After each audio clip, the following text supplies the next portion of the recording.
ಗೌರಿ ಹಬ್ಬಕ್ಕೆ ಬಿಸಿ ಬಿಸಿ ಒಬ್ಬಟ್ಟು ರೆಡಿಯಾಗಿದೆ. ಹಲೋ ವೀಕ್ಷಕರೇ, ನಮಸ್ತೆ. ಎಲ್ಲರಿಗೂ ಗೌರಿ ಗಣೇಶ ಹಬ್ಬದ ಶುಭಾಶಯಗಳು. ಈ ದಿನ ಗೌರಿ ಹಬ್ಬ, ಹಾಗಾಗಿ ಗೌರಿಗೆ ಒಬ್ಬಟ್ಟಂದರೆ ತುಂಬ ಇಷ್ಟ. ಒಬ್ಬಟ್ಟನ್ನು ನಾನಿವತ್ತು ಬೇಳೆ ಒಬ್ಬಟ್ಟನ್ನು ಮಾಡ್ತಾ ಇದ್ದೇನೆ. ನೋಡಿ, ನಾನು ಬೇಳೆನ ಮತ್ತು ಬೆಲ್ಲ ಎರಡನ್ನು ಬೇಳೆನ ಬೇಯಿಸ್ಕೊಂಡು ಅರ್ಧ ಬೇಯಿಸ್ಕೋಬೇಕಾಗತ್ತೆ. ಅದಕ್ಕೆ ಬೆಲ್ಲನ ಮಿಕ್ಸ್ ಮಾಡಿಕೊಂಡು ಒಂದು 5 ನಿಮಿಷ ಬಿಟ್ಟು ತಣ್ಣಗೆ ಮಾಡ್ಕೊಂಬಿಡ್ಬೇಕು. ಬೇಳೆನ ನಾವು ಗ್ರೈಂಡರ್ಗೆ ಹಾಕೋದ್ರಿಂದ ಬಿಸಿ ಬಿಸಿ ಹಾಕಬಾರ್ದು, ತಣ್ಣಕ್ಕೆ ಹಾಕಬೇಕು. ನಾನು ತಣ್ಣಕ್ಕೆ ಆದಮೇಲೆ ಗ್ರೈಂಡರ್ಗೆ ಹಾಕಿದ್ದೇನೆ. ಗ್ರೈಂಡರ್ಗೆ ಹಾಕಿದಾಗ ನಾವು ಬೆಲ್ಲನ ನೋಡ್ಕೊಂಡು ಹಾಕ್ಕೋಬೇಕಾಗತ್ತೆ, ಇಲ್ಲಾಂದರೆ ನೀರು ಹಾಕ್ಬಿಟ್ರೆ ತುಂಬ ಕಷ್ಟ ಆಗುತ್ತೆ. ನೋಡಿ, ಈ ಥರ ನಾನು ಬೇಳೆ ಗಟ್ಟಿ ಆಯಿತು, ಹಾಗಾಗಿ ಸ್ವಲ್ಪ ನಾವು ಬೆಲ್ಲ ಮಿಕ್ಸ್ ಮಾಡ್ಕೊಂಡಿರೋ ಬೇಳೆಯಲ್ಲಿ ಸ್ವಲ್ಪ ನೀರಿರುತ್ತಲ್ವ, ಅದನ್ನು ಸ್ವಲ್ಪ ನಾನು ಹಾಕಿದ್ದೇನೆ. ಈಗ ಬೇಳೆ ನೋಡಿ ಗಟ್ಟಿ ಆಗ್ತಾಯಿದೆ.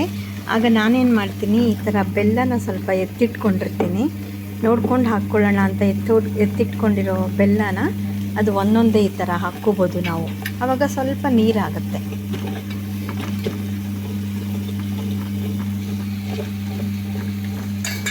ಈಗ ಅದರ ಜೊತೆಗೆ ನಾನು ಕಾಯಿನ ತುರಿದು ಈ ಥರ ಹುರಿದಿಟ್ಕೊಂಡಿದ್ದೇನೆ, ಅದನ್ನು ಸಹ ನಾವು ಇವಾಗ ಹಾಕ್ತೇನೆ. ನಿಧಾನಕ್ಕೆ ಸ್ವಲ್ಪನೇ ಹಾಕಬೇಕು. ಈ ಥರ ನಾವು ಒಬ್ಬಟ್ಟಿಗೆ ಕಾಯಿ ಹಾಕಿದಾಗ ತುಂಬ ರುಚಿ ಹೆಚ್ಚುತ್ತೆ. ಎಲ್ಲ ತುರಿದಿಟ್ಕೊಂಡಿರೋ ಕಾಯಿನೆಲ್ಲ ಇದಕ್ಕೆ ಹಾಕ್ಕೊಳ್ತೇನೆ.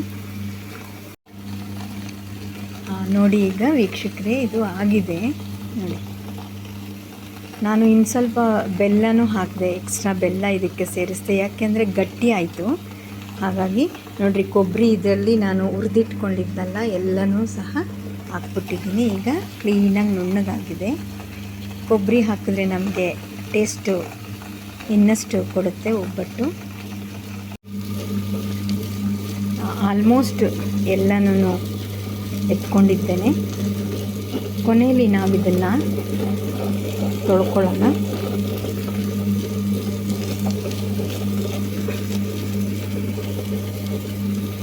ನಾನು ಈ ಒಬ್ಬಟ್ಟು ಮಾಡೋದು ಕಲ್ತಿದ್ದು ನಮ್ಮಮ್ಮ ಮನೆಯಲ್ಲಿ. ನೋಡಿ, ಎಲ್ಲ ನೀಟಾಗಿದೆ. ಈಗ ತೊಳ್ಕೊಂಡು ಬಿಡೋಣ. ತೊಳೆದ್ಬಿಟ್ಟು ನೀರನ್ನು ನಾವು ಚೆಲ್ಲೋದು ಬೇಡ, ಹಾಗೇ ಇಟ್ಕೊಳ್ಳೋಣ. ನೋಡಿ, ಈಗ ಆಗಿದೆ. ಈ ಥರ ಉಂಡೆಗಳನ್ನ ಮಾಡಿ ಇಟ್ಕೊಬೇಕು. ನಂತರ ಮೊದಲೇ ನಾವು ಮೈದಾ ಹಿಟ್ಟು, ಅದಕ್ಕೆ ಸ್ವಲ್ಪ ಉಪ್ಪನ್ನು ಹಾಕಿ ಈ ಥರ ನೀರಂಗೆ ನೋಡಿ ಈ ಥರ ಬೆರೆಸಿ ಇಟ್ಕೋಬೇಕು.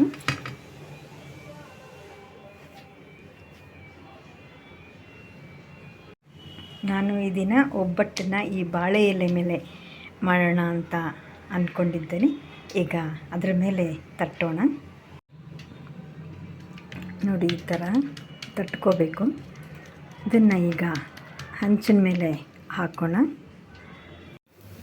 ನೋಡಿ, ಒಬ್ಬಟ್ಟನ್ನು ತಟ್ಟಿ ಹಂಚಿನ ಮೇಲೆ ಹಾಕಿದ್ದೇನೆ. ಇನ್ನೊಂದು ಒಬ್ಬಟ್ಟನ್ನು ಇಲ್ಲಿ ತಟ್ಟಿದ್ದೇನೆ. ಹೀಗೆ ಎಲ್ಲ ಒಬ್ಬಟ್ಟುಗಳನ್ನು ತಟ್ಕೋಬೇಕು. ತುಂಬ ಕಪ್ಪಾಗಲಿಕ್ಕೆ ಬಿಡಬಾರ್ದು,